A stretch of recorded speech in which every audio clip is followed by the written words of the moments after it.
পাঁচ প্রাণীর দোয়া এবং বদদোয়া এমন মারাত্মক যেগুলো সাথে সাথে কবুল হয়ে যায় এবং কি এদের সাথে ভালো আচরণের জন্য জান্নাতের সুসংবাদ পেয়েছেন এরকম ঘটনাও পাওয়া যায়। সুবহানাল্লাহ বিহামদি।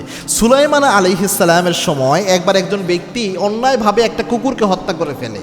তখন সুলাইমান আলাইহিস সালাম জানিয়েছেন এমন পাঁচটা প্রাণী রয়েছে যাদের দোয়া এবং বদদোয়া থেকে তোমরা বেঁচে থাকো, এগুলো খুব মারাত্মক। এবং রসুলের একটা এটা যদিও দুর্বল বর্ণনা, রসুল সাল্লাল্লাহু আলাইহি ওয়াসাল্লাম একটা সহিহ হাদিস দ্বারা আবার অ্যাপ্রুভ পাওয়া যায়। আল্লাহর হাবিব সাল্লাল্লাহু আলাইহি ওয়াসাল্লাম একজন মহিলার ব্যাপারে জানিয়েছেন, বুখারী মুসলিমে বর্ণনাটা এসেছে।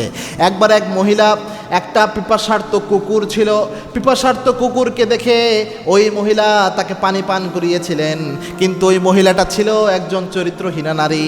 ওই মহিলার চরিত্রের কোনো ঠিক ঠিকানা ছিল না, অত ভালো মহিলা ছিল না। কিন্তু এই যে একজন পিপাসার্ত কুকুরকে খাদ্য দেওয়ার কারণে, পিপাসার্ত কুকুরকে, তৃষ্ণার্ত কুকুরকে পানি দেওয়ার কারণে, এই কাজের কারণে আল্লাহ তার উপরে এত খুশি হলেন, আল্লাহ তাকে জান্নাত দান করে দিয়েছেন। সুবহানাল্লাহ, তাকে হেদায়েতের নূর দিয়ে আল্লাহ তাকে জান্নাত দান করে দিয়েছেন। চিন্তা করতে পেরেছেন? আল্লাহ এত খুশি হয়েছে একটা তৃষ্ণার্ত কুকুরকে পানি দেওয়ার কারণে। এর জন্য পাঁচটা প্রাণী, তার মধ্যে এক নাম্বার যেটা রয়েছে সেটা হচ্ছে কুকুর, এই প্রথম যেটা। দুই নাম্বার হচ্ছে আপনার কবুতর। কবুতর কিন্তু নবী আলাইহিস সালামের চিঠি আদান প্রদানের কাজে খুব ভালো কাজে লাগতো, এই জন্য কবুতর খুব সুন্দর মানে উপকারী একটা প্রাণী। তিন নাম্বার হচ্ছে বিড়াল, রাসূল সাল্লাল্লাহু আলাইহি ওয়াসাল্লাম খুব পছন্দ করতেন এবং একজন সাহাবীর নাম আবু হুরায়রা, বিড়ালের বাপ, আল্লাহর হাবিব সাল্লাল্লাহু আলাইহি ওয়াসাল্লাম রেখে দিয়েছেন। রাসূল সাল্লাল্লাহু আলাইহি ওয়াসাল্লাম বিড়াল পছন্দের একটা প্রাণী ছিল এবং বিড়াল যেই ঘরে থাকে পজিটিভ এনার্জি ওই ঘরের মধ্যে সে শেয়ার করে, এজন্য ঘরে বিড়াল রাখা ভালো।